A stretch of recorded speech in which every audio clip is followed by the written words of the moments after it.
Senyor president, benvingut en el Parlament, que és casa seva, ja ho sap, i la seva primera obligació. Enguany han celebrat els 30 anys d'Estatut d'Autonomia de les Illes Balears, un estatut d'autonomia que havia d'aprofundir en la democràcia i fer més lliures els ciutadans. I com ho celebram? Com ho celebra el govern?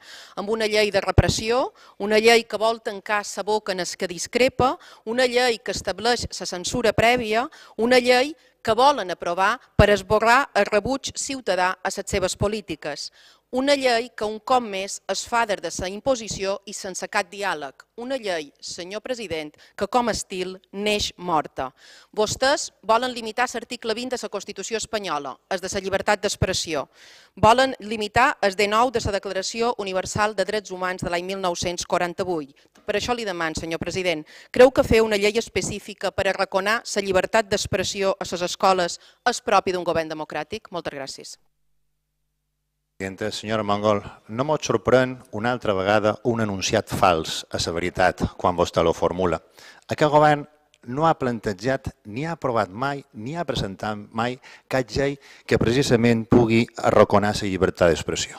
Ni aquesta, la de què vostè me xerra, ni cap altra. De fet, aquest govern és el que més ha fet precisament per assegurar la llibertat.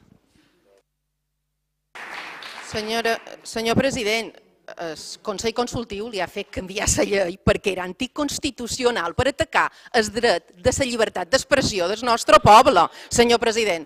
Me preocupa la seva ignorància i el seu talent molt poc democràtic. Me preocupa la seva forma de governar tan autoritària, una forma de governar que ha imposat a tot el Partit Popular i s'han col·locat a la radicalitat més extrema, senyor president.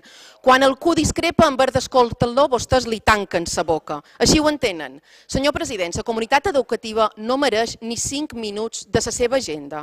Senyor president, com és que té temps per anar a la Razón i no per anar a la investidura d'Anna Carme Riera a Madrid? Senyor president, com és que té temps per anar a Califòrnia i no rebre els pares i mares d'aquestes illes? Senyor president, com és que té temps per anar a veure les escoles de Xile i no rebre'n els docents que tenen un problema greu a les Illes Balears? Senyor president, quines són les seves prioritats? Creu sincerament que en un conflicte educatiu com el que tenim i amb 80.000 aturats a les Illes Balears, la prioritat és una llei per tancar la boca als ciutadans d'aquesta comunitat autònoma?